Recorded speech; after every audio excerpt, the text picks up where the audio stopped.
My dear friends. दोस्तों कैसे हो आप सब? आई होप आप लोग अच्छे होंगे।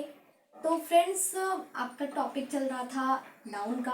तो हम लोग नाउन को समझ रहे थे और मैंने आपको बताया था कि नाउन में मतलब नाउन जो है वो कितने टाइप्स के होते हैं, यानी कि मेनी टाइप्स ऑफ नाउन। तो इस पे हम लोग बात कर चुके थे, इस टॉपिक पर डिस्कशन हो चुका था।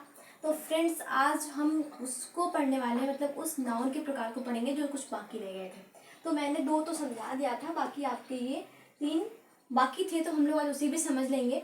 तो यहाँ पे मैंने आपको बताया था कि जो नाउन है, यहाँ पे टॉपिक नाउन चल रहा था, और नाउन यानी संज्ञा।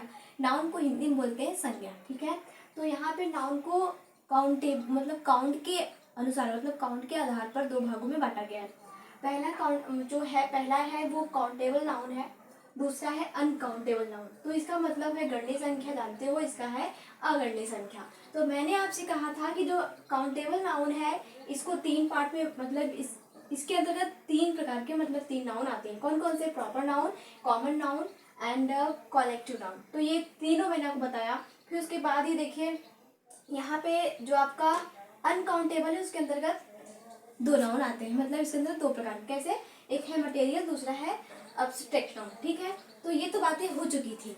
फिर मैंने आपको समझाया था कि प्रॉपर नाउन क्या होता है, प्रॉपर नाउन किसे कहते हैं। मैंने आपको प्रॉपर नाउन का डिफिनेशन भी बता दिया था, और साथ ही साथ मैंने आपको कॉमन नाउन यानी कि जातिवाचक संज्ञा, इसको भी मैंने समझा दिया था। तो आज हम लोग बात करने वाले हैं सामूहिक संज्ञा, सामूहिक वाचक संज्ञा पर, ठीक है। यहाँ पे देखिए, यानी कॉलेक्टिव नाउन ये बाकी रह गया था। मटेरियल नाउन हम लोग इसको भी समझेंगे, और जो आपका अब्स्ट्रैक्ट नाउन है उसको भी हम लोग समझेंगे, ठीक है फ्रेंड्स। तो देखिए, यहाँ पे मैंने लिखा है, यहाँ पे मैंने शॉर्ट में लिखा है, मतलब सीमित शब्दों में लिखा है, ताकि आप उसे समझ सको। और फिर मैं ऐसे समझा भी आपको दूंगी कि मतलब यहाँ पे जो लिखा है वो कहना, मतलब क्या कहना चाहता है, ये जो वहाँ पे मैंने शब्द लिखा है, ठीक है, इसके अंतर्गत क्या बातें कही गई हैं। तो फ्रेंड्स, यहाँ पे देखिए, तो आपका 3 यही रह गया था ना। यहाँ पे देखिए, जो ये वाला है, इसमें आपका कॉलेक्टिव नाउन ये बाकी था, और मटेरियल और अब्स्ट्रैक्ट था। तो इसको मैं तीनों बार समझा दूंगी। तो यहाँ पे मैंने वही लिखा है नहीं, कॉलेक्टिव नाउन जिसे कहते हैं समूहवाचक संज्ञा, ठीक है। तो हम लोग समझेंगे कि समूहवाचक संज्ञा किसे कहते हैं। देखिए फ्रेंड्स, एक बार अगर आप समझ जाते हो ना, तो इंग्लिश आपके लिए बहुत ही ईजी हो जाती है, ठीक। तो यहाँ पे देखिए, और इंग्लिश के स्टार्टिंग मैंने कहाँ से किया है पता है? पार्ट्स ऑफ स्पीच से, जिसमें पहले ही आपका आता है नाउन। तो नाउन को हम आपको बता रहे हैं, और नाउन के बाद मैं आपको प्रोनाउन भी पढ़ाऊंगी, और प्रोनाउन के बाद जो एडजेक्टिव आते हैं वो भी मैं आपको पढ़ाऊंगी, और साथ ही साथ जैसे कि प्रीपोजिशन जो है, तो मैं आपको स्टेप बाय स्टेप लेके चल रही हूँ। तो अभी पार्ट्स ऑफ स्पीच ये स्टार्टिंग, जैसे ग्रामर आप पढ़ते हो उसमें आपका स्टार्टिंग होता है ना पार्ट्स ऑफ स्पीच से, तो वहाँ उसके बाद में सबसे पहले आपको नाउन पढ़ने को मिलता है। अब जानते हो कि जो पार्ट्स ऑफ स्पीच है, इसे ग्रामर में इंग्लिश के रूप में इसके 8 पार्ट होते हैं, मतलब 8 भागों में से बांटा गया है। तो 8 भाग में सबसे पहले ही आपका नाउन आता है, ठीक है। तो नाउन टॉपिक मैंने ही उठाया है, आपको मैं नाउन ही पढ़ा रही हूँ। तो नाउन के अब मैं स्पेशलिस्ट, यहाँ पे नाउन चल रहा है, तो नाउन के मैंने आपको पहला लेक्चर पढ़ा भी दिया है, तो दूसरा लेक्चर में पढ़ा रही हूँ, और दूसरे लेक्चर में आपका नाउन जो टॉपिक है वो कंप्लीट हो जाएगा। तो इसके बाद मैं सेकंड जो लेक्चर लेके आऊँगी वो प्रोनाउन का होगा, ठीक है फ्रेंड्स। तो यहाँ पे देखिए, तो मैं आपको बता रही हूँ, देखिए आप कॉलेक्टिव नाउन यानी कि जिसे कहते हैं समूहवाचक संज्ञा, तो हम लोग इसको समझते हैं। तो यहाँ पे कॉलेक्टिव नाउन यानी समूहवाचक संज्ञा क्या कह रहा है, किसे कहते हैं, इसका डिफिनेशन क्या होता है। तो फ्रेंड्स देखिए, वह शब्द जिसका इस्तेमाल वस्तुओं के समूह को परिभाषित करने के लिए किया जाता है, वह जिसमें, जैसे कि इसके अंतर्गत व्यक्ति, पशु, भावनाएं, निर्जीव वस्तुएं यानी कि नॉन लिविंग वस्तुएं इसमें शामिल होती हैं, ठीक है। लिविंग नहीं, नॉन लिविंग, जो निर्जीव होती हैं, ठीक है। तो वो सभी वस्तुएं यानी कि अवधारणाएं या अन्य चीजें हो सकती हैं। कहने का मतलब ये है कि वह शब्द, मतलब ऐसे वर्ड, ऐसे शब्द जिनका इस्तेमाल, मतलब जिनका यूज वस्तुओं के समूह को परिभाषित करने के लिए करते हैं, ऐसे वर्ड, ऐसे शब्द। अब आप कहोगे कि ऐसे वर्ड कौन से हैं, ऐसे शब्द कौन से हैं जिनसे हम क्या करते हैं, जिनसे समूह को परिभाषित किया जा सकता है। तो कहने का मतलब ये है ऐसे शब्द, जैसे मैं आपको एग्जांपल दूं, जैसे हो गया क्लासमेट।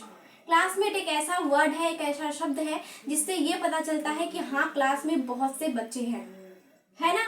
तो ये क्या हुआ, क्लासमेट। अब जैसे मैं आपको बोलूं क्या, एक और जैसे हो गया कम्युनिटी, ठीक है। आप यहाँ पे जैसे समूह को परिभाषित करने की बात कर रहा है ना, तो आपकी चैन भी बोल सकते हो, चाबी का गुच्छा, इससे भी पता चलता है कि उसमें एक चाबियां नहीं बहुत सी चाबियां हैं। आप जैसे क्लासमेट बोल सकते हो, क्लासमेट से ये पता चलता है, क्लासमेट्स एक ऐसा वर्ड है जिसमें ये पता चलता है कि हाँ क्लास में एक बच्चे नहीं बहुत से बच्चे हैं। ये चाबी मतलब जैसे की चैन बोल सकते हो, चाबी का गुच्छा, इसमें बहुत सी चाबियां हैं। और कम्युनिटी बोल सकते हो, जैसे कम्युनिटी मतलब समुदाय, तो कई समुदाय हो मतलब कई समुदाय हो सकती है ना। तो ऐसे वर्ड यानी कि ऐसे शब्द जिनसे क्या होता है समूह को परिभाषित कर सकते हो। तो वैसे अगर आपको सेंटेंस में कहीं ऐसा वर्ड आ रहा है, जैसे कि कोई भी सेंटेंस हो गया उसमें क्लासमेट्स आपको वर्ड सुनने को मिला, तो आपको पकड़ लेना है। अब देखिए ऐसे वर्ड्स जहाँ भी आए, ऐसे शब्द जहाँ पे भी आए जिससे ये पता चलता हो कि वहाँ बहुत से लोग हो या बहुत सी चीजें हो, बहुत सी चीजें, कुछ भी चीजों में बहुत सी चीजें मतलब कोई भी चीजें हो सकती है, चाहे वो व्यक्ति बहुत से हो या फिर कोई भी वस्तुएं हो गई हो, कुछ भी हो। अगर ऐसे वर्ड्स आ रहे हैं तो जैसे ऐसे कोई वर्ड्स जैसे मैं बोलूँ वहां पे बहुत से आदमी हैं।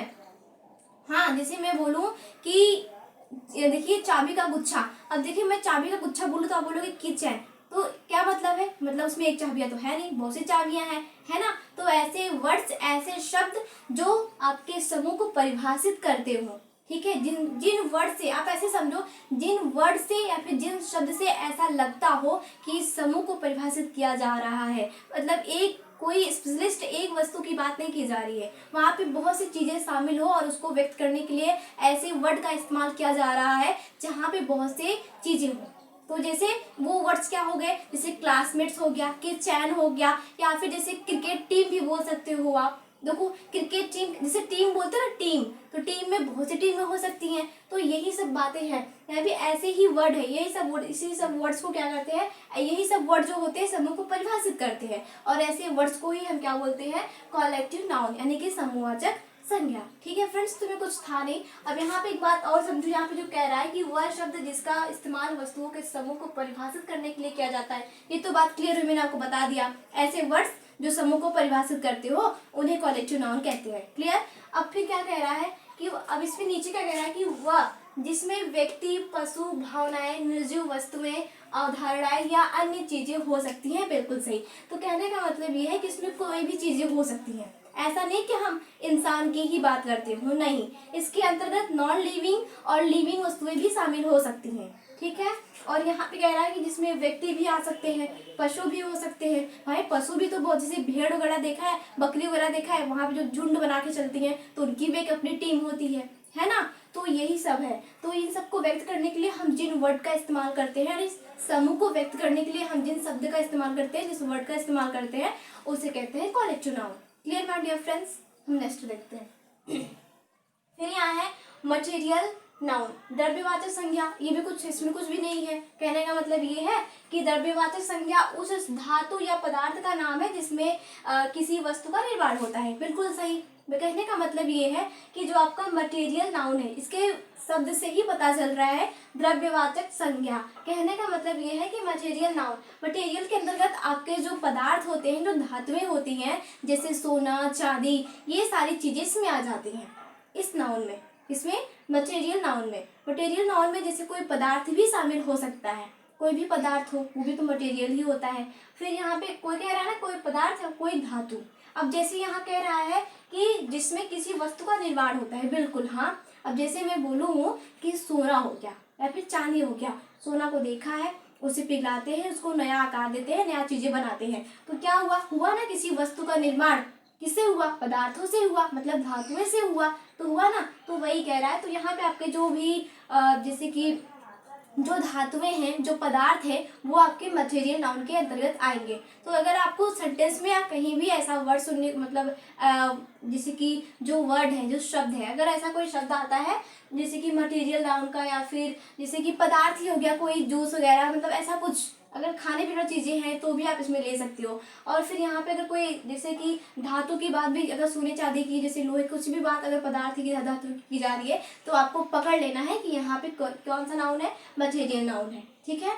तो फ्रेंड्स ये रहा। फिर तीसरा क्या है, अब्स्ट्रैक्ट नाउन। अब्स्ट्रैक्ट नाउन का मतलब ये है जिसे कि कहते हैं भाववाचक संज्ञा। कहने का मतलब ये है, जैसे मैं बोलूँ क्या, जैसे मैं बोलूँ वो बहुत दुखी है, दैट इज वेरी सैड। ठीक है। मैं बोलूँ दैट इज़ वेरी सैड, मतलब वह बहुत दुखी है ना। तो यहाँ पे जैसे मैंने क्या बोला, मैं आपको एग्जांपल दे रही हूँ।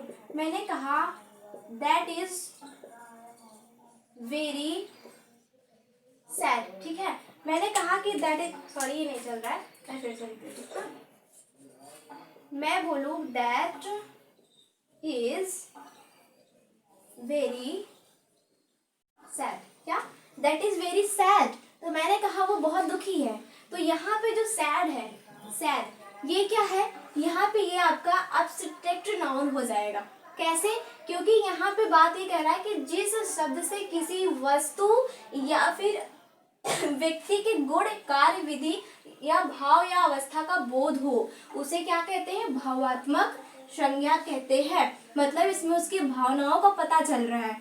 किसका, जैसे यहाँ पे मैंने एक व्यक्ति का उदाहरण लिया, मैंने कहा दैट इज वेरी सैड, वह बहुत दुखी है। तो यहाँ पे जो दुखी जो वर्ड हो गया, जो दुखी शब्द हो गया, वो क्या कहलाएगा, वो आपका एब्स्ट्रैक्ट नाउन कहलाएगा। मतलब उसमें उस व्यक्ति की भावनाओं का पता चल रहा है कि क्या भावनाएं हैं, वो दुखी है। मैं बोलूँ कि जैसे और कोई एग्जाम्पल ले लो, हो गया जैसे मैं बोलूँ, आपने कहा कि वो बहुत दुखी है, हाँ, अब यही मैं बोलूँ वो बहुत सुंदर है, क्या, वो बहुत सुंदर है, तो यहाँ पे भी उसका क्या विशेषता पता चल रहा है। मतलब यहाँ पे मैं बोलूँ कि जैसे कि वो आज बहुत नाराज है, मैं बोलूँ वो आज बहुत नाराज है, तो यहाँ पे नाराज क्या हो जाएगा, मतलब सैड क्या हो जाएगा। तो यहाँ पे ये जो वर्ड है आपके, जैसे कि सैड जो शब्द है, जो वर्ड है, ये क्या हो जाएगा, ये भावात्मक संज्ञा हो जाएगा। कैसे, क्योंकि इसमें उसके भावनाओं का पता चल रहा है, वो क्या है, वो दुखी है, वो नाराज है, हो गया ना, दैट इज वेरी सैड। तो यहाँ पे क्या कह रहा है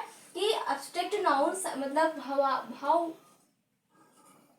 वाचक संज्ञा वो होता है देखिए जिस शब्द से किसी वस्तु या किसी व्यक्ति के गुण, जैसे कि वो कोई व्यक्ति हो गया, उसका गुण या फिर कार्य विधि या फिर भाव या अवस्था का अगर पता चल रहा है, तो उस वर्ड को, उस शब्द को आप क्या बोलोगे, आप बोलोगे एब्स्ट्रैक्ट नाउन, ठीक है, जिसे बोलते हैं भाववाचक संज्ञा। तो फ्रेंड्स ये रहा आपका नाउन। आई होप कि आपका नाउन क्लियर हो चुका है। और फ्रेंड्स यहाँ पे मैंने जो कुछ भी आपको पढ़ाया है, अगर नहीं समझ में आया हो तो आप लोग पूछ लीजिएगा कमेंट में, हम उसे फिर से हम नेक्स्ट वीडियो में बता देंगे। ओके फ्रेंड्स, तो यहाँ पे देखिए आपका जो नाउन का टॉपिक था वो क्लियर हुआ। अब इसके बाद जो नेक्स्ट वीडियो आएगा वो आपका प्रोनाउन पर आधारित होगा। ओके माय डियर फ्रेंड्स, हम फिर मिलते हैं नेक्स्ट वीडियो में। Thank you so much.